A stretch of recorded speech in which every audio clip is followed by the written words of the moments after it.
السلام علیکم۔ کیسی ہے میری ناول فیملی؟ امید کرتے ہیں کہ آپ لوگ سب خیریت سے ہوں گے۔ اللہ تعالیٰ سب کو اپنے امان میں رکھے۔ تو چلیے ناول کا اسٹارٹ کرتے ہیں۔ ناول اسٹارٹ کرنے سے پہلے کر دیجئے میری ویڈیو کو لائک اور سبسکرائب۔ جن لوگوں نے میری لاسٹ ویڈیو کو لائک کیا، سبسکرائب کیا، ان سب کو تھینکس کرتی ہوں۔ تو چلیے ناول اسٹارٹ کرتے ہیں۔ ناول ہے ماہ کامل ایز زہرا اسماعیل۔ رمشا کمرہ نمبر 203 کے سامنے کھڑی تھی، جہاں امتیاز کمرے کے باہر کھڑا سکون سے سگریٹ کے دھوئیں اڑا رہا تھا۔ رمشا، تم یہاں کیا کر رہی ہو؟ باس نے لڑکی کو دیکھنے کے لیے بھیجا ہے، اس نے صفائی سے جھوٹ بولا۔ ویسے بھی رمشا تو جھوٹ بولنے میں ماہر تھی۔ امتیاز نے دروازہ کھول دیا اور وہ اندر چلی گئی۔ ارے امتیاز، تمہیں تو باس بلا رہے تھے۔ ایک اور جھوٹ۔ وہ سر کو ہاں میں ہلاتا نیچے کی طرف بڑھ گیا۔ یہاں زاور اور موسیٰ طے کی جگہ پر موجود تھے۔ زاور، وہ لے تو آئے گی نا پشما کو؟ ظاہر ہے اس نے سگریٹ نکالی، مگر ہم دونوں یہاں ہیں، وہ وہاں کوئی گڑبڑ بھی کر سکتی ہے۔ وہ ایسا نہیں کرے گی موسیٰ۔ تم یہ کیسے کہہ سکتے ہو؟ وہ رمشا ہے، یعنی برائی بھرا راستہ اور دھوکے باز، اس نے یقین سے کہا۔ وہ جیسی بھی ہے، اپنی ماں کے معاملے میں وہ عام بیٹیوں کی طرح ہے۔ ہمارا مقصد رمشا نہیں، فردین ہے۔ اور ہاں، وہ جیسے یہاں آئے گی، تم رمشا اور پشما کو لے کر پاکستان کے لیے نکلنا۔ میں فردین کے ساتھ آؤں گا۔ وہ ابھی بات کر ہی رہی تھے کہ جب رمشا پشما کو پکڑے سامنے روڈ کراس کر رہی تھی۔ دیکھو، میں نے تمہارا کام کر دیا، بس تم میری ماں کو کوئی نقصان مت پہنچانا۔ وہ التجا کر رہی تھی، یا شاید نہیں۔ ابھی ہمارا کام نہیں ہوا ہے، تم فردین کے خلاف کورٹ میں گواہی دینی ہوگی۔ وہ سگریٹ کو آدھے ہی پھینک چکا تھا۔ میں ایسا نہیں کروں گی، اس نے غصے سے کہا۔ ہاں تو پھر ٹھیک ہے، اپنی ماں کو بھول جاؤ۔ اس نے قدم آگے کی طرف بڑھائے۔ تو تم مجھے ایسے نہیں دھمکا سکتے، وہ چلائی۔ میں دھمکا نہیں رہا، حقیقت بیان کر رہا ہوں۔ اس نے مزید قدم آگے بڑھائے۔ موسیٰ اور پشما خاموشی سے یہ سارا منظر دیکھ رہے تھے۔ زاور بے فکری سے اپنا قدم آگے بڑھا رہا تھا۔ کبیر، وہ مزید آواز سے چلائی۔ کبیر نہیں، زاور۔ اس نے غلط کو صحیح کیا۔ فردین مجھے مار دے گا۔ اب کی بار وہ چیختے ہوئے رونے لگی اور وہیں زمین پر بیٹھ گئی۔ موسیٰ کو اس وقت وہ بے بس لگی۔ رمشا اور بے بس بہت عجیب بات ہے۔ اگر مجھ پر یقین رکھو گی تو فردین تمہارا کچھ نہیں بگاڑ سکتا۔ وہ پیچھے مڑا۔ وہ میری ماں کو مار دے گا زاور، جس طرح اس نے میرے باپ کو مارا تھا۔ وہ اب سسکیوں میں رونے لگی۔ زاور کو موبائل پر ایک میسج ملا۔ وہ فوراً چلتے ہوئے موسیٰ کی طرف آیا۔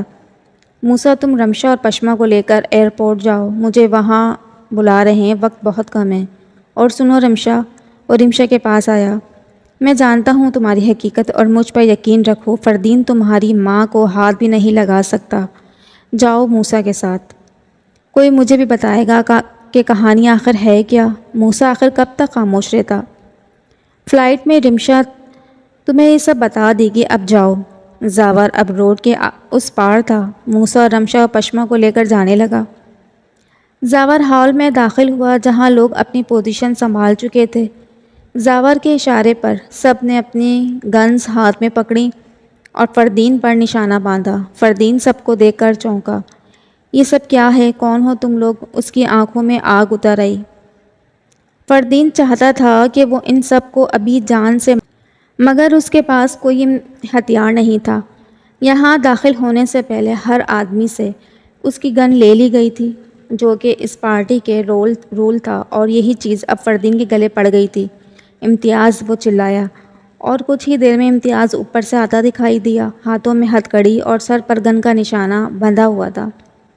تم لوگوں کو لگتا ہے فردین کو پکڑنا آسان ہے؟ پولیس کا ایک آدمی ہتھ کڑی لیے فردین کی طرف بڑھا۔ تم یہ نہیں کر سکتے انسپکٹر۔ فردین نے نظر پورے حال میں گھمائی، جہاں اس کا ہر آدمی پولیس کی پکڑ میں تھا۔ یہ اتنی آسانی سے کیسے ہوا؟ فردین اتنی آسانی سے قید میں کیسے؟ اس کا دماغ گھومنے لگا۔ اس کا انجام اتنی آسانی سے نہیں، ہرگز نہیں۔ نظروں کو تعصب میں کھڑا کبیر نظر آیا، جو سینے پر ہاتھ باندھے مطمئن نظر آ رہا تھا۔ کبیر، اس نے پکارا، دیکھو یہ ہمیں پکڑنے آئے ہیں، مجھے یہاں سے نکالو۔ زاور خاموشی سے اسے دیکھ رہا تھا۔ تم نے سنا نہیں؟ میں نے تمہیں حکم دے رہا ہوں کہ مجھے یہاں سے نکالو۔ وہ شدت سے چیخا۔ زاور اب بھی خاموش تھا۔ کبیر چیخنے میں مزید شدت آئی۔ زاور چلتا ہوا آگے آیا۔ پولیس انسپکٹر نے ہتھ کڑی لیتے ہوئے فردین کے سامنے کھڑا ہوا۔ کبیر نہیں زاور، ایڈوکیٹ زاور۔ زاور نے ہتھ کڑی فردین کے ہاتھ میں ڈالی۔ فردین ہوش ساخت نظروں سے زاور کو دیکھ رہا تھا۔ ایک عمر لگی تھی اسے یہ مقام حاصل کرتے ہوئے، اور ایک 25 سالہ لڑکے نے اسے ملیا میٹ کرتے ذرا دیر نہ لگائی۔ وہ اب بھی بے تاثر چہرہ لیے پورے ہال کو دیکھ رہا تھا، جیسے ایک پل میں کوئی آ کر کہے گا کہ فردین صاحب ایسے بت بنے کیوں کھڑے ہیں، اور فردین خواب سے بیدار ہو جائے گا۔ مگر یہ خواب نہیں، حقیقت ہے۔ آخر برے کا انجام برا ہی ہوتا ہے۔ میرا انجام اتنی آسانی سے کیسے ممکن ہے؟ وہ آنکھوں میں حیرت لیے زاور سے سوال کر رہا تھا۔ مشکل کاموں کا انجام آسانی سے ہوتا ہے، انسان آدھا تو تب برباد ہو ہی جاتا ہے۔ فردین جب وہ اس شے کو ملیا میٹ ہوتے دیکھے جسے بنانے کے لیے اس نے ایک عمر لگائی ہو، مگر تمہاری بنائی گئی اپنی دنیا غلیظ تھی فردین، جسے مٹنا ہی تھا۔ زاور نے فردین کا ہتھ کڑی میں جکڑا ہوا ہاتھ حنان کو دیا۔ حنان جو کہ اس کیس کو زاور کے ساتھ ہی ہینڈل کر رہا تھا، اور خود چلتے ہوئے ہال کے بیرونی دروازے سے گزر گیا۔ یہاں فردین کا قبضہ ختم۔ ایک دنیا جو فردین نے بنائی تھی برباد ہو گئی، اور اسی دنیا کا ایک حصہ جو رمشا کا تھا وہ آباد ہونے جا رہا تھا۔ موسیٰ کو خبر مل چکی تھی۔ زاور اور فردین دبئی سے روانہ ہو چکے تھے، جبکہ پشما اور رمشا موسیٰ کے ساتھ ہی تھی۔ موسیٰ کی نظر کب سے رمشا پر ٹکی تھی، جو مطمئن بیٹھے باہر دیکھ رہی تھی۔ یہ اتنی مطمئن کیسے؟ کیا یہ نہیں جانتی کہ پاکستان جیل جانے کے لیے جا رہی ہے؟ موسیٰ نے خود کلامی کی۔ موسیٰ نے پشما کو اشارے سے اپنی جگہ آنے کا کہا اور خود رمشا کے برابر جا بیٹھا۔ تم اتنی مطمئن کیسے ہو؟ اس نے اچانک یہ سوال کیا۔ جو انسان جہنم سے نکل رہا وہ مطمئن ہی ہوتا ہے، اس نے باہر آسماں کو دیکھتے ہوئے جواب دیا، اور ایک لمبا سانس خود میں کھینچا۔ موسیٰ کو یہ سب عجیب لگا۔ مگر تم وہاں جیل میں جا رہی ہو، اس نے ڈرانے کی کوشش کی۔ جیل کی قید فردین کی قید سے لاکھ درجے بہتر ہے۔ اس نے بات مکمل کرتے ہوئے موسیٰ کو دیکھا اور نظریں ہٹ گئیں، جبکہ موسیٰ کی نظریں وہیں مرکوز تھیں، اس چہرے پر جس پر معصومیت تھی۔ رمشا اور معصوم؟ موسیٰ نے خود سے سوال کیا۔ رمشا اس کی طرف دیکھتے ہی پکارا۔ اس نے مڑ کر دیکھا۔ زاور کو تمہارے بارے میں کیا سب پتہ ہے؟ اس نے اچانک سوال کرنا مناسب نہ سمجھا۔ میرے بابا دبئی کے ایک ریسٹورنٹ میں ویٹر کی جاب کرتے تھے، اور امی اور میں پاکستان کے لاہور شہر میں چھوٹے سے کرائے کے گھر میں روکھا سوکھا کھا کر خوش رہا کرتے تھے۔ اسکول میں بچوں کو پڑھا کر بھی ابو کا ہاتھ بٹاتی تھی۔ ہماری زندگی مطمئن تھی، نہ زیادہ کا ڈر نہ کم کا افسوس۔ مگر ایک دن ہماری زندگی کا رخ بدل گیا۔ امی اچانک بیمار ہو گئیں، اور پتہ چلا کہ میری ماں کو کینسر ہے۔ میری ماں کو کینسر جیسے بدترین مرض میں مبتلا ہے، مگر علاج سے وہ مکمل ٹھیک ہو سکتی تھی۔ بابا کو امی سے بے پناہ محبت تھی، اور وہ انہیں کسی قیمت کھو نہیں سکتے تھے۔ اسی لیے انہوں نے فردین جیسے نیچ شخص سے پیسے ادھار لیے۔ ادھار لیتے وقت ہم پر یہ ادھار چکا دیں گے، میں محنت کروں گی، مگر وہ ہماری زندگی میں آنے والا طوفان تھا، بھیانک طوفان۔ وقت گزرتے امی کا علاج شروع ہو گیا، اور وہ ٹھیک بھی ہونے لگی۔ ہمارے سروں پر اب فردین کا بوجھ آن ٹھہرا، اور دیکھتے ہی دیکھتے فردین پیسے وصول کرنے ہمارے گھر آن پہنچا۔ اس نے مجھے اپنی قیدی میں لیا۔ جب بابا نے مجھے آزاد کرانا چاہا تو اس نے میری آنکھوں کے سامنے میرے باپ کو بے دردی سے قتل کر دیا۔ میرے سامنے میرا باپ اپنی زندگی کی بھیک مانگ رہا تھا۔ اتنے میں میرے موبائل پر اسپتال سے کال آئی، جسے فردین نے اٹھایا۔ پتہ چلا کہ آج میری ماں ڈسچارج ہونے والی ہے، مگر مجھے میری ماں نہیں، میرا باپ نظر آ رہا تھا، جو سامنے خون میں لت پت تھا۔ رمشا کہتے کہتے رکی، اور ایک آنسو اس کی آنکھ سے ٹوٹ کر گرا۔ فردین نے میرے سامنے شرط رکھی کہ اگر میں اس کے لیے کام کروں، ورنہ وہ میری ماں کو مار ڈالے گا، اور تبھی میری زندگی فردین کی قید میں شروع ہو گئی۔ اب وہ بنا آواز کیے رونے لگی۔ اب تمہاری ماں کہاں ہے؟ وہ اولڈ ہوم میں ہیں۔ اس نے آنکھیں رگڑ کر صاف کی۔ یہی وہ وقت تھا جب موسیٰ کو اس پر ترس آیا۔ وہ جسے نفرت کی نظر سے دیکھ رہا تھا، وہ تو محبت سے دیکھنے کے لیے بنی تھی۔ ان سیاہ آنکھوں میں اس قدر تکلیف موسیٰ کو اپنی آنکھوں پر محسوس ہوتی دکھائی دی۔ باتوں میں ہی سفر اختتام ہونے لگا۔ وہاں زاور بھی فردین اور پولیس اہلکاروں کے ساتھ پاکستان کی سرزمین پر قدم رکھ چکا تھا۔ ایئرپورٹ پر ہی صدیق اور عمران صاحب زاور کے انتظار میں کھڑے رہے۔ عمران صاحب کی آنکھوں میں فخر تھا۔ آؤ برخوردار، آخر تم نے وہ کام کر ہی لیا جس کے پیچھے میں 1 سال سے تھا۔ صدیق صاحب نے زاور کی پیٹھ تھپتھپائی، جس پر اس نے ایک مسکراہٹ پر سر کو ہلکا سا خم کیا۔ کہا تھا نا صدیق، یہ میرا بیٹا ہے، جو کہتا ہے کر دکھاتا ہے۔ مسکراتے ہوئے ہونٹ باپ کے بات پر سکڑ گئے اور سر جھکا رہا۔ آخر فردین خان اپنے انجام کو پہنچ ہی گیا۔ برے کا انجام برا ہی ہوتا ہے۔ زاور نے صدیق صاحب سے بات کر کے رمشا کی سزا ختم کروائی تھی، کیونکہ رمشا کے خلاف کوئی ثبوت بنا ہی نہیں تھا۔ وہ تو ہر کام چھپ کر کرتی تھی۔ ڈھیلی ڈھالی فراک میں ملبوس کھڑکی کے پاس کھڑی، نہ جانے کس پر نظریں ٹکائے کھڑی تھی۔ آج اسے یہاں آئے 1 مہینہ ہونے والا تھا، مگر اس نے اس دن کے بعد سے گھر سے باہر قدم نہیں رکھا۔ پارس اور تایا جان کے کہنے پر بھی وہ سر درد کا بہانہ کر دیتی۔ وہاں بہاول پور میں سب اس کی اس حالت سے بے خبر تھے۔ اب تو پارس کو بھی اس بات سے پریشانی تھی کہ اتنے بولنے اور ہنسنے والی لڑکی آخر گم سم کیوں ہے۔ وہ ابھی باہر کے منظر میں کھوئی تھی کہ جب پارس کی پیچھے سے آواز آئی، زرنش۔ اس نے اپنے تمام خیالوں کو پس پش ڈال کر اپنی تمام توجہ پارس کی جانب کی۔ تمہیں کیا ہوا ہے زرنش؟ اس نے پریشانی سے سوال کیا۔ کچھ نہیں، وہ پھر کھڑکی کے پار دیکھنے لگی۔ تم باہر کیوں نہیں جاتی؟ پھر تم تو یہاں گھومنے آئی تھی۔ اس نے ایک قدم آگے بڑھائے۔ میں واپس جانا چاہتی ہوں پارس۔ یہ بات تھی یا آگ جو پارس کے تن بدن میں بھڑکی تھی؟ لیکن کیوں زرنش؟ بامشکل پارس کے گلے سے آواز نکلی۔ میں مجھے ماما بابا کی یاد آ رہی ہے۔ ہوش میں آتے ہی اس نے بات بدلی۔ مگر اتنی سی بات پر تم اس کمرے میں بند ہو گئی؟ میرا دل نہیں باہر جانے کو۔ اس نے آسان راستہ اختیار کیا۔ اچھا، آج میرے دوست کی شادی ہے، میں تمہیں وہاں اپنے ساتھ لے جاتا ہوں۔ سوری پارس، میں نہیں جانا چاہتی۔ وہ چلتے ہوئے بیٹھ کے قریب آئی اور اپنی کتابیں سمیٹنے لگی۔ یہاں اس نے اپنے میڈیکل کی پڑھائی شروع کر دی تھی، مگر میں تمہیں قطر کی شادیاں دکھانا چاہتا ہوں۔ اسے لگا یہاں کہ وہ مان جائے گی۔ میں نے موبائل پر دیکھی ہیں، وہ بھلا کیسے مان جاتی؟ اب روبرو دیکھنا نا۔ اس نے کرسی بیگ کے قریب پاس کھینچی اور بیٹھ گیا۔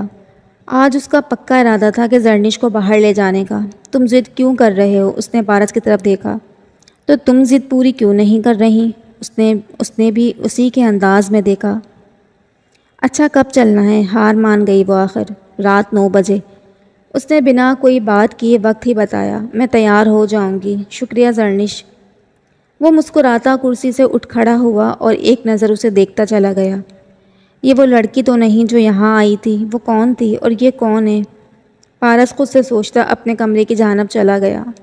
زرنش واپس خاموشی سے کتابوں میں سر دیے بیٹھ گئی، مگر آنکھوں کے سامنے وہی کالی سیاہ آنکھیں تھیں۔ کون تھا وہ؟ کیوں تھا آخر؟ ان آنکھوں کے بعد مجھے کچھ یاد کیوں نہیں؟ کچھ تو تھا ان آنکھوں میں، کچھ تو تھا اس آدمی نے۔ میں پاگل ہو جاؤں گی۔ اس نے اپنے بالوں کو ایک مٹھی میں جکڑا۔ وہ رو دینا چاہتی تھی، پاکستان جانا چاہتی تھی، مگر پاکستان میں بھی تو وہ اس کے پیچھے تھا۔ بھلا جائے تو کہاں؟ صبور، دیکھو ہمارا بیٹا جیت آیا ہے۔ آخر کار اس نے فردین خان کو مات دے ہی دی۔ عمران صاحب چیخ کر اپنے بیٹے کی جیت کا اعلان کر رہے تھے، مگر زاور بغیر کوئی چہرے پر تاثر لیے کھڑا تھا۔ میرا بچہ، آخر تم نے وہ کر ہی دکھایا، مجھے فخر ہے تم پر۔ صبور قدم بڑھاتی زاور کے قریب آتے ہوئے بولی، مجھے آپ لوگوں سے بات کرنی ہے۔ زاور نے اچانک کہا۔ ہاں بولو بیٹا، کیا بات کرنی ہے؟ صبور تو بے چین تھی کہ کب اس کا بیٹا اس سے بات کرے۔ میں شادی کے لیے راضی ہوں۔ کیا؟ عمران صاحب کے منہ سے بے ساختہ نکلا۔ میں اپنی بات دہرانا نہیں چاہتا، آپ کو جہاں شادی کرنی ہے میں تیار ہوں۔ وہ اپنی بات مکمل کرتا اپنے کمرے کی جانب چلا گیا۔ پیچھے صبور، عمران اور نتاشا منہ کھولے اس بات پر یقین کرنے کی کوشش کر رہے تھے جو کچھ وقت پہلے زاور نے کہی۔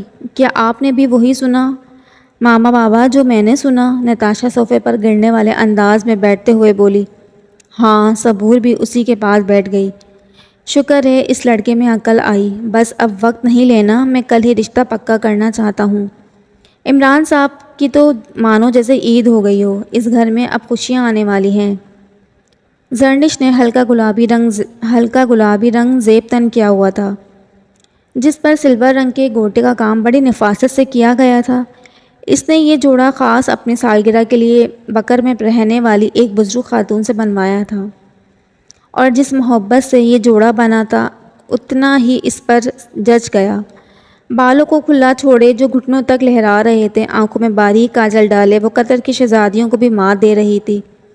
یہ خیال وہاں کھڑے پارس کا تھا۔ یہاں سب نے سفید رنگ کا جوڑا زیبتن کیا ہوا تھا۔ دلہن اسٹیج پر سفید رنگ میں مبلوس سونے کے زیورات سے لدی ہوئی سونے کی دکان لگ رہی تھی۔ وہاں ساتھ بیٹھا لڑکا عربی جوڑے میں خود کو دولہے کی پہچان دے رہا تھا۔ یہاں کیا دلہن کو اتنا سونا پہنایا جاتا ہے؟ زرنش جو کہ کب سے دلہن پر حیرت کی نظر ٹکائے ہوئے تھی، آخر سوال کر ہی دیا۔ ہاں، مگر یہاں کافی ایسے لوگ بھی ہیں جو اب سونے کو اتنی اہمیت نہیں دیتے۔ میرا دوست کے خاندان قدیم زمانے سے قطر سے تعلق رکھتا ہے، جہاں کے رسم و رواج اب بھی پرانے زمانے والے ہیں۔ سونے کے بغیر ان کی دلہن اور شادی دونوں ادھوری ہیں۔ پارس بات مکمل کرتے ہی ہنسنے لگا۔ یہ شادی زرنش کو ایک منفرد انداز والی شادی لگی تھی، جہاں سب عربی ملبوسات میں رقص کر رہے تھے۔ سب لوگ دلہن اور دولہا کا ہاتھ تھام کر اس پر بوسہ دیتے اور آنکھوں پر رکھتے۔ یہ انداز کافی خوبصورت تھا۔ ایک آدمی چلتے ہوئے اسٹیج کی طرف آیا، ہاتھ میں مائک لیے وہ سب کو اپنی طرف متوجہ کرنے لگا۔ مرحبا، اس کی آواز کافی بھاری تھی۔ وہاں بیٹھے تمام لوگ اب اس کی طرف متوجہ ہو چکے تھے۔ اس نے مسکراتے ہوئے کہا۔ زرنش نے سوالیہ نظروں سے پارس کو دیکھا۔ مجھے امید ہے کہ آپ سب خیریت سے ہوں گے، پارس نے ترجمہ کیا، اور اس کے بعد پارس اس آدمی کے کہے ہر لفظ کا ترجمہ کرتا رہا جیسے وہ بڑی توجہ سے سن رہی تھی۔ آج میری بیٹی کی شادی ہے۔ اس خوشی کے دن میں چاہتا ہوں کہ آپ سب میری بیٹی کو دعاؤں میں یاد رکھیں۔ کہتے ہوئے اس آدمی کی آنکھیں بھر آئیں اور وہ چلتا ہوا دولہے کے پاس کھڑا ہوا۔ لڑکا بھی احتراماً سر جھکائے اٹھا۔ میں نے اپنی بیٹی کی پرورش بطور شہزادی کی ہے اور مجھے امید ہے کہ تم اسے ملکہ بنا کے رکھو گے۔ زرنش مسکرائی۔ اسی طرح تقریب چلتی رہی اور آخرکار رخصتی کا وقت آن پہنچا۔ پارس کو اچانک اپنے کانوں میں سسکیوں کی آواز سنائی دی۔ نظر گھمانے پر معلوم ہوا کہ زرنش میڈم مگرمچھ کی طرح موٹے موٹے آنسو بہا رہی تھی۔ تم کیوں رو رہی ہو پاگل؟ پارس کو حیرت کا جھٹکا لگا۔ کیونکہ وہ سب رو رہے ہیں۔ زرنش نے دلہن کے گھر والوں کی طرف اشارہ کیا۔ ارے ان کی تو بہن بیٹی رخصت ہو رہی ہے، وہ اس لیے رو رہے ہیں۔ پارس کو اس معصوم پر ہنسی آ رہی تھی۔ ہاں تو مجھے بھی رونا آ رہا ہے نا، وہ اپنے آنسو صاف کرتے ہوئے بچوں کی طرح سسک رہی تھی۔ رونے کی وجہ سے اس کی ناک لال ٹماٹر ہو چکی تھی۔ اچھا لڑکی، اب بس چلی گئی دلہن۔ پارس کا بس چلے تو وہ اپنا پیٹ پکڑ کر ہنستا ہوا اعلان کرتا پھرے کہ اسے ایک پاگل لڑکی پسند آئی ہے جو کسی غیر کی رخصتی پر رو رہی تھی۔ ویسے یہ لڑکی اپنی رخصتی پر تو دریاں بچھا دے گی۔ گھر آتے ہوئے انہیں کافی دیر ہو گئی۔ تایا جان بھی سو چکے تھے۔ اس حادثے کے بعد زرنش اب تک زہیب شاہ سے نہیں ملی تھی۔ کبھی وہ جلدی آفس چلے جاتے تو کبھی زرنش سوئی ہوئی ہوتی، مگر کل اس نے ہر حال میں پاکستان جانے کا کہنا تھا اپنے تایا جان کو۔ یار اشنا، اب تو مجھے بھی زرنش کی یاد آ رہی ہے۔ تم تو سارا دن انہیں کتابوں میں منہ دیے بیٹھی رہتی ہو۔ جنید باغیچے میں بیٹھی اشنا کو اپنی اداس کی وجہ بتا رہا تھا، جبکہ وہ کتاب میں سر دیے بیٹھی تھی۔ اوہ، تو آخر جنید کو زرنش کی یاد آ ہی گئی۔ اشنا نے کتاب کو بند کرتے ہوئے کہا۔ یاد وات تو کوئی نہیں آئی، وہ تو بس میں بور ہو رہا تھا۔ کبھی پڑھ بھی لیا کرو جنید، تم نے گھر کے باہر چنے بیچنے ہیں۔ اشنا نے مصنوعی غصہ کیا۔ ویسے یہ کام برا تو نہیں، اف کتنا مزہ آئے گا جب میں چیخ چیخ کر بولوں گا چنے والا آیا۔ وہ سیدھا ہاتھ منہ کے قریب کیے زور زور سے بولنے لگا۔ جنید بند کرو اپنی یہ بے سری آواز۔ اشنا نے دونوں ہاتھ کان پہ رکھے۔ بے سری آواز؟ لوگ دیوانے ہیں اس آواز کے، پاگل ہو جاتے ہیں کہ کب جنید بھولے گا اور ہمارے کانوں میں رس گھولے گا۔ یہ جنید تھا، یہ عورت، اتنی نزاکتیں، ہاں صحیح کہا تم نے، لوگ واقعی پاگل ہو جاتے ہیں۔ اشنا نے واپس کتاب کھولی۔ میں دیکھ رہا ہوں اشنا، تم لوگوں کو میری ذرا بھی قدر نہیں۔ اس نے آنکھیں چھوٹی کرتے ہوئے کہا، ہمیں تمہاری نزاکتوں کی بالکل قدر نہیں اور نہ ہی کرنی ہے، جو تم میں عورتوں کی طرح کوٹ کوٹ کر بھری ہے۔ ہائے اللہ! اس نے سینے پر ہاتھ رکھے صدمے کی طرح کہا، اف جنید، مجھے تو کبھی کبھی لگتا ہے کہ تم میری چھوٹی بہن ہو۔ اشنا چہرے پر بیزاری لائی، جیسے جنید کو تو فرق پڑ ہی جائے گا۔ اب ایسی بھی بات نہیں ہے۔ اس نے پھر آنکھیں چھوٹی کی۔ اچھا باتیں چھوڑو، یہ نوٹس لو اور انہیں کاپی کروا کر لاؤ۔ شاباش! اگر مجھ حسین کو کسی نے کڈنیپ کر لیا تو؟ اس نے پھر عورتوں کی طرح کہا۔ جنید! اشنا کا بس چلے تو وہ اس بہن جی کا سر توڑ دے۔ اچھا بس غصہ نہیں کرتے جا رہا ہوں، دیکھو میں آٹ گیا کول ڈاؤن۔ جنید نے یہاں سے جانا ہی بہتر سمجھا۔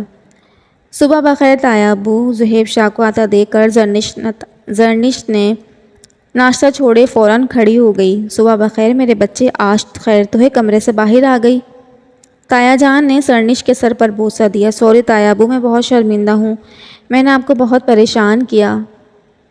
وہ سر جھکائے شرمندہ ہوئی۔ نہیں میرے بچے، آپ کا کوئی قصور نہیں۔ ہاں مگر مجھے افسوس ہے کہ آپ نے قطر نہیں دیکھ پائیں۔ کوئی بات نہیں تایا ابو، یہ تو میرا گھر ہے، میں جب چاہوں آ جاؤں۔ ہاں یہ تو ہے۔ پیچھے سے پارس کی آواز آئی، تایا ابو۔ پارس، مجھے آپ سے بات کرنی ہے۔ وہ گھبراہٹ میں انگلیاں مروڑ رہی تھی۔ جی بولے میرے بچہ۔ مجھے پاکستان واپس جانا ہے۔ پارس کے چلتے ہاتھ رک گئے۔ آخر کیا تھا اس ایک بات میں کہ پارس کی جان پر بان آئی تھی؟ مگر کیوں بیٹا؟ آپ نے تو ابھی قطر بھی نہیں دیکھا۔ زہیب شاہ بھی پریشان ہوئے۔ میں پھر آ جاؤں گی، اس نے جھوٹ کہا۔ مگر اب کیوں نہیں؟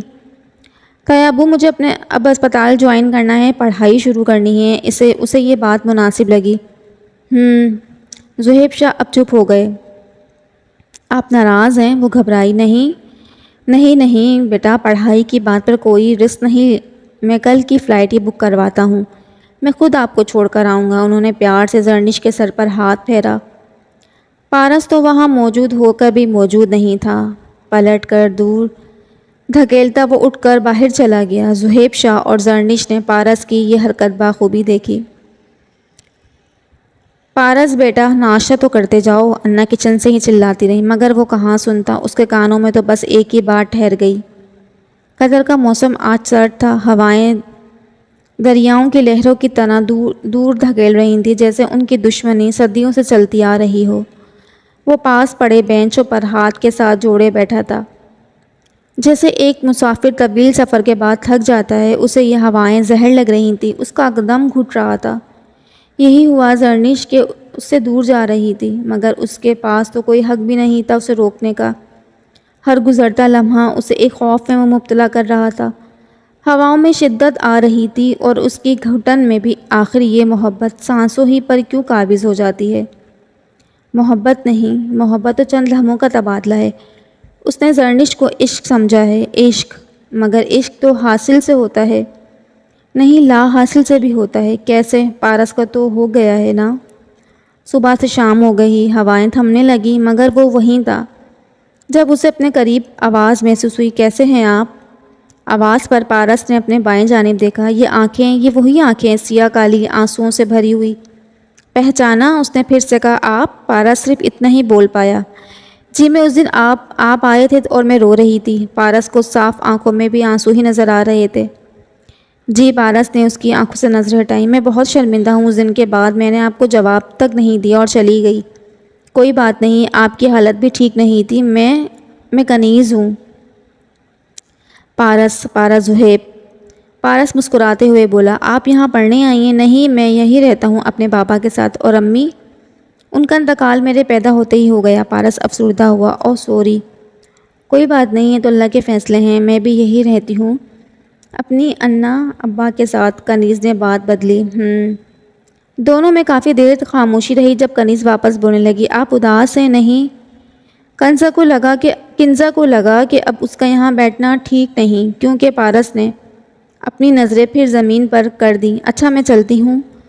اور بنا پارس کو جواب لیے وہ جا چکی تھی۔ پارس نے نظریں اٹھائیں۔ جو لڑکی اس کے مقابل تھی وہ اب بہت دور تھی۔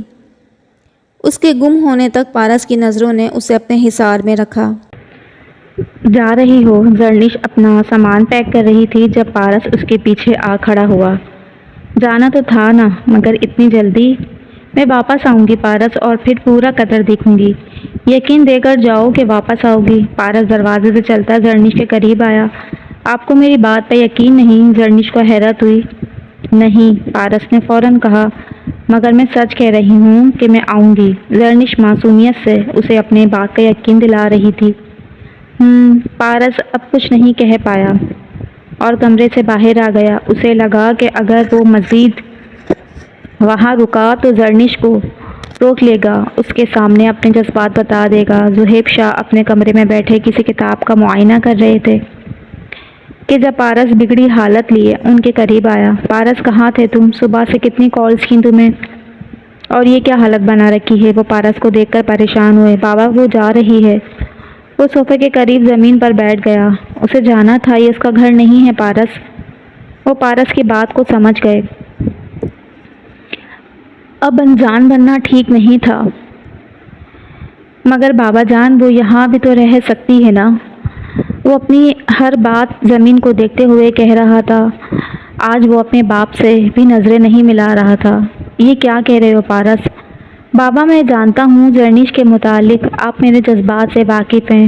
اس نے اپنے بابا کو دیکھا اور پھر نظریں جھکا لیں۔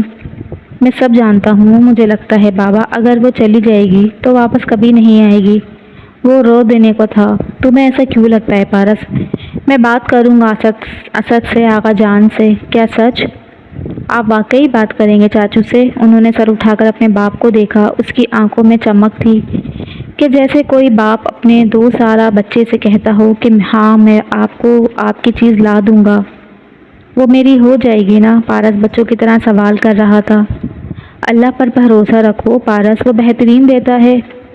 زہیب شاہ کو اب ڈر تھا کہ ان کا بیٹا کس حد تک زرنش سے محبت کرنے لگا تھا۔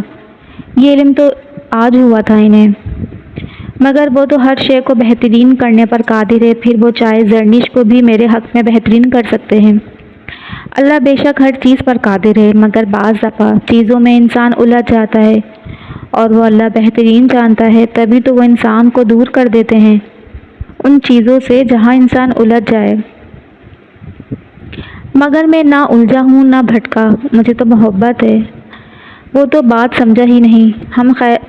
خیر چھوڑو، چپ اٹھو یہاں سے۔ زرنش نے دیکھا تو ہنسے گی تم پر، اتنا بڑا گھوڑا باپ کے قدموں میں بیٹھا رو رہا ہے۔ زہیب شاہ ہنسے۔ رو بھی تو اسی کے لیے رہا ہوں نا بابا۔ پارس نے آنکھیں صاف کی۔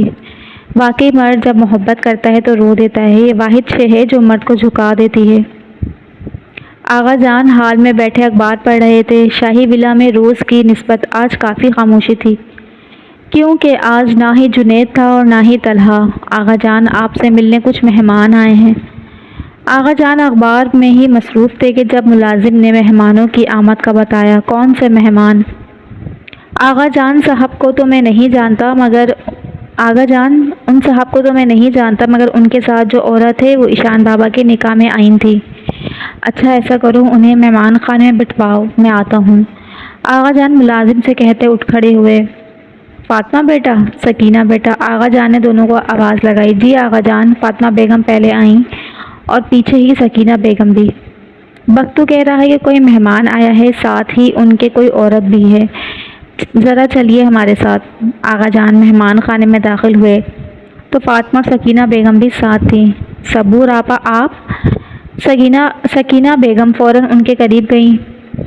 معذرت یہ بختو بینا، آپ تو ہمارے گھر کے ہیں، مہمان خانے میں آپ کی جگہ تھوڑی ہے، آئیں آپ گھر کے اندر چلتے ہیں۔ آغا جان عمران صاحب سے گلے ملتے ہوئے کہنے لگے۔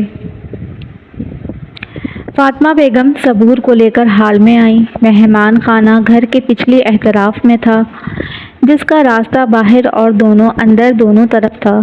آغا جان عمران صاحب کے ساتھ باتوں میں مصروف تھے کہ آغا جان ہم آپ سے بات کرنے آئے ہیں، آپ اسد اور جبران کو بھی گھر بلوا لیں تو بہتر ہوگا۔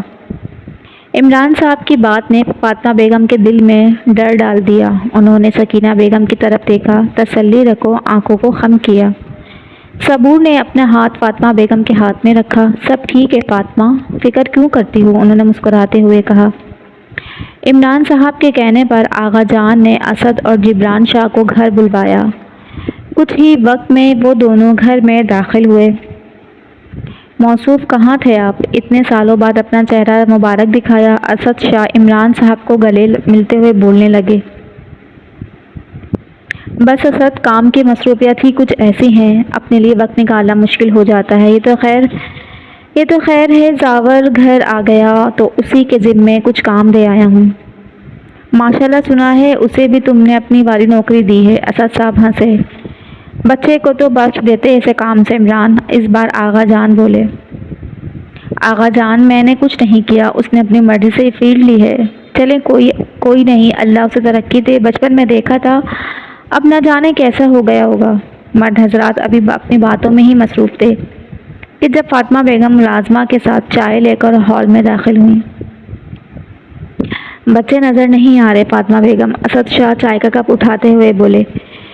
جی اشنا تو یونیورسٹی گئی ہے، جنید طلحہ کے اسکول گیا ہے، آج طلحہ کا فٹ بال میچ تھا، اور ایشان بیٹا زمینوں کی طرف گئے ہیں، کہہ رہے تھے کہ اسکول کا کام بھی دیکھ آئے گا، رات تک واپس آ جائے گا۔ اور زرنش، صبور نے اچانک کہا۔ جی وہ پاکستان میں نہیں ہے، قطر گئی ہے اپنے تایا جان کے پاس۔ فاطمہ بیگم گھبرائیں۔ یہ تو بہت اچھی بات ہے، عمران صاحب خوش ہوئے۔ آغا جان، میں آپ سے آج اسی سلسلے میں بات کرنے آیا ہوں۔ انہوں نے چائے کا کپ میز پر رکھا۔ زرنش اب ماشاءاللہ بڑی ہو گئی ہے آغا جان، اور یہ آپ جانتے ہیں کہ وہ آپ کے پاس امانت ہے ہماری۔ آج میں آپ سے وہ امانت لے جانے کے لیے آیا ہوں۔ فاطمہ بیگم کی سانسیں رکنے لگیں۔ مگر عمران، وہ ابھی 18 سال کی ہے، اور ہم نے آپ سے کہا تھا کہ جیسے ہی وہ 20 سال کی ہو آپ اپنی امانت لے جانا۔ آغا جان سنجیدہ ہوئے۔ جبران اور اسد شاہ دونوں خاموش تھے۔ فاطمہ بیگم کا ہاتھ سکینہ بیگم کے ہاتھ میں تھا۔ شاہی ولا میں خاموشی چھا گئی۔ ہم انکار کب کر رہے ہیں آغا جان؟ صبور نے فاطمہ بیگم کی گھبراہٹ کو دیکھتے ہوئے بات بدلی۔ ہم چاہتے ہیں کہ ابھی نکاح کر دیا جائے اور 2 سال بعد رخصتی۔ مگر نکاح کی اتنی جلدی کیا ہے صبور؟ فاطمہ بیگم ماں تھیں، آخر کب تک چپ رہتی؟ جلدی نہیں ہے فاطمہ، ہم بس اپنے بیٹے کی خوشی چاہتے ہیں۔ صبور نے فاطمہ کو امید بھری نظروں سے دیکھا۔ مگر عمران، ہم نے تو نکاح کا سوچا ہی نہیں، اسد شاہ نے پریشان ہوتے ہوئے کہا۔ تو اب سوچ لیں، ڈرو نہیں اسد، وہ ہماری بیٹی ہے، اس پر کسی برائی کا سایہ بھی نہیں آنے دیں گے ہم۔ صبور اور عمران بخوبی اسد اور فاطمہ کی گھبراہٹ محسوس کر رہے تھے۔ آغا جان، اسد نے اداسی سے پکارا۔ ہمیں وقت دو عمران، آغا جان نے سنجیدگی سے کہا۔ آپ وقت لیں آغا جان، ہمیں کوئی اعتراض نہیں، مگر آپ ہمیں مایوس نہیں کریے گا۔ شاہ کبھی اپنے وعدے سے پیچھے نہیں ہٹے عمران۔ جی آغا جان، بالکل، عمران صاحب نے سر جھکایا۔ یہ کیسا وقت آ گیا تھا کہ شاہی ولا کے ہر زبان خاموش ہو گئی۔ کافی دیر بعد باتوں کا سلسلہ رہا، اور پھر عمران اور صبور واپس اپنے گھر چلے گئے۔ پارس، زرنش اور زہیب شاہ کو ایئرپورٹ چھوڑ کر گھر واپس آیا۔ چہرے پر اداسی تھی، آنکھیں سرخ تھیں، جیسے کوئی کچھ کھو آیا ہو۔ ہاں ایسا ہی تو تھا، وہ ہار کر ہی آیا تھا۔ وہ بھوجے چہرے اور ہلکے قدموں سے اپنے کمرے کی جانب آیا۔ کار کی چابیاں ٹیبل پر پھینکتے ہوئے بیڈ کی طرف مڑا۔ نظریں بیڈ گراؤنڈ کے اوپر فریم سے جا ٹکرائیں۔ یہ وہی کیلی گرافی تھی، اسماعیل حسنہ زرنش کے ہاتھوں سے بنی۔ پارس کی آنکھیں چمک اٹھی۔ فریم کے کونے پہ ایک خط ٹیپ کی مدد سے چپکا ہوا تھا۔ پارس نے اسے اتارا۔ پیارے دوست کے لیے پیارا سا تحفہ۔ پارس پڑھ کر مسکرایا اور آگے پڑھنے لگا۔ مجھے قطر میں بہت اچھا لگا پارس، میں مانتی ہوں کہ میں نے پورا قطر نہیں دیکھ پائی، مگر مجھے افسوس نہیں ہے، میں تو وہاں کبھی بھی آ سکتی ہوں۔ لیکن ابھی تمہاری اس دوست کو ڈاکٹر بننا ہے، پاکستان کی عوام میرا انتظار کر رہی ہے۔ پارس ہنسا۔ میں جلد آؤں گی پارس، تم سے اپنا ادھار لینے، مطلب قطر گھومنے، میرا انتظار کرنا، اور ہاں، پاکستان جلد آنا۔ تمہاری پیاری معصوم دوست زرنش۔ مگر تم ہمیشہ کے لیے کب آؤ گی؟ پارس خط بند کرتے ہوئے بڑبڑایا اور سائڈ ٹیبل پر رکھنے لگا جب اس کی نظر ایک اور مٹی کے کینوس پر پڑی جس پر خوبصورتی سے پارس لکھا تھا۔ پارس نے اسے اٹھایا، وہ بہت چھوٹا سا تھا، چھوٹے سے اسٹینڈ پر رکھا گیا تھا۔ پارس نے اپنے نام پر ہاتھ پھیرا، آج اسے اپنے نام سب سے زیادہ پیارا لگا۔ اس نے اسے واپس اپنی جگہ پر رکھا اور اپنی حالت کو سدھارنے کے لیے چلا گیا۔ آغا جان، یہ غلط ہے، میری بیٹی ابھی چھوٹی ہے اور زاور اسے تو میں ملا ہی نہیں۔ زہیب اور جبران شاہ اس وقت آغا جان کے کمرے میں موجود تھے۔ اسد ٹھیک کہہ رہا ہے آغا جان، ہم لڑکے سے ملے تک نہیں ہیں، ہم کیسے اب ہم اپنی بیٹی اسے دے دیں؟ مگر اس وعدے کا کیا جو تم نے اور میں نے کیا تھا اسد؟ آغا جان صوفے سے کھڑے ہوئے۔ اگر سوال میری بیٹی کا ہے تو میں وہ وعدہ بھی بھول جاؤں گا۔ اسد شاہ نے رخ موڑ کر بات کی۔ اسد، وہ غصے میں چلائے، تم نے ہی اپنے بیٹے کو کہا تھا، یاد رہے کہ ہم شاہ ہیں، ایک بار زبان کر دیں تو اس پر مر بھی جاتے ہیں، اور آج تم مکر رہے ہو۔ میں مکر نہیں رہا، اگر وہ لڑکا میری بیٹی کے لیے ٹھیک نہ ہوا میں کیسے وعدے کا پاس رکھوں گا؟ وہ عمران کا بیٹا ہے، یقیناً وہ ایک بہتر انسان ہوگا، آغا جان نے تسلی دینی چاہی۔ آغا جان، فقط عمران کے بیٹے ہونے پر ہم اسے اپنی بیٹی نہیں دے سکتے، جبران شاہ نے بھی صاف گوئی سے کہا۔ کچھ دیر کمرے میں خاموشی رہی۔ اسد شاہ اٹھ کر باہر چلے گئے اور ان کے پیچھے بھی جبران۔ پریشان تو آغا جان بھی تھے، معاملہ تو بیٹی کا تھا، مگر وعدہ وہ کیسے پیچھے ہٹتے؟ آغا جان نے موبائل اٹھایا اور کہا کہ توقیر میں آج اپنے ہی وعدے میں الجھ گیا ہوں۔ آغا جان کی آواز نکلنے سے انکاری تھی۔ ایسا کیا ہو گیا شاہ؟ توقیر صاحب نے پریشانی سے پوچھا۔ تم کل ہمارے گھر آؤ، میں سب بتاتا ہوں۔ ہاں، میں ضرور آؤں گا، تم پریشان مت ہو، کال کاٹ دی گئی تھی۔ آغا جان وہیں صوفے پہ ڈھے جانے والے انداز میں بیٹھے۔ آخر اولاد کے لیے یہ ماں باپ اتنی بے بس کیوں ہو جاتے ہیں؟ زندگی آخر کیا شے ہے جو پل میں بدل جاتی ہے؟ صبح کے ناشتے کے وقت سب لوگ موجود تھے، مگر کوئی کسی سے بات نہیں کر رہا تھا۔ ایشان کے آنے پر بھی اسے ہر بات سے آگاہ کر دیا گیا تھا۔ سب کے دلوں میں ایک سوال تھا کہ زاور کیسا ہوگا؟ اگر وہ ویسا نہ ہوا تو وعدہ؟ آغا جان کی زبان۔ امی، سب لوگ سر جھکائے بیٹھے تھے کہ جب دروازے پر کھڑی زرنش زور سے چلائی، زرنش میری جان! فاطمہ بیگم نے بھاگ کر زرنش کو خود میں بھینچا۔ آغا جان سے پیار لینے کے بعد زرنش اور زہیب شاہ سب سے ملے اور ہال کی جانب آ گئے جہاں صوفے پر سب بیٹھ چکے تھے۔ جو لوگ پہلے خاموش تھے اب زہیب شاہ اور زرنش کے آنے سے خوش ہو گئے۔ زرنش، میں نے تمہیں بہت یاد کیا، تمہارے بغیر یہ گھر مجھے کھا جانے کو دوڑتا تھا۔ اشنا اور زرنش اب کمرے میں بیٹھی تھی۔ زرنش کے اندر ایک سکون سا اتار آیا تھا کہ یہاں آ کر وقتی سکون۔ میں نے بھی تمہیں بہت یاد کیا اشنا، وہاں خوبصورتی تو تھی مگر تم نہیں تھی، تبھی تم 1 مہینے سے پہلے آ گئی۔ اشنا نے زرنش کے کپڑے الماری میں رکھتے ہوئے کہا۔ ہاں، بس کل سے یونیورسٹی بھی جانا ہے اور ہاسپٹل بھی۔ وہ سنجیدہ ہوئی۔ میں کہیں کوئی خواب تو نہیں دیکھ رہی؟ میری پیاری بہن پڑھنے کا کہہ رہی ہے۔ اشنا نے اپنی پوری آنکھیں کھول کر کہا۔ ہاں، میں نے پڑھائی کا ہی کہا ہے، میں نے سوچا کب تک تمہارے تانے سنتی رہوں گی۔ میں نے کب تانے دیے؟ اشنا نے پلٹ کر کہا۔ اور نہیں تو کیا، تم ہی کہتی ہو کیلیگرافی سے زیادہ پڑھائی پر توجہ دو۔ تو میں کچھ غلط تو نہیں کہتی نا، اس لیے تو بات مان لی تمہاری۔ کیا ہو رہا ہے لڑکیوں؟ لو جی، جنید صاحب آ گئے۔ ارے زرنش، ہماری بہن آ گئی، اشنا نے ہنستے ہوئے کہا۔ بابا، بہت ہنسی آئی۔ ہاں، بہت ہنسی آئی۔ جنید نے اشنا کی نقل اتاری۔ تم بتاؤ کیا لائی ہو میرے لیے؟ جنید نے بیگ کو دیکھتے ہوئے کہا۔ یہ پرفیوم۔ زرنش نے ہنسی دباتے ہوئے اشنا کی طرف دیکھا۔ اشنا بھی سمجھ گئی اور بیڈ پر آ بیٹھی۔ یہ تو لیڈیز پرفیوم ہے باولی۔ جنید کی آنکھیں کھل گئیں۔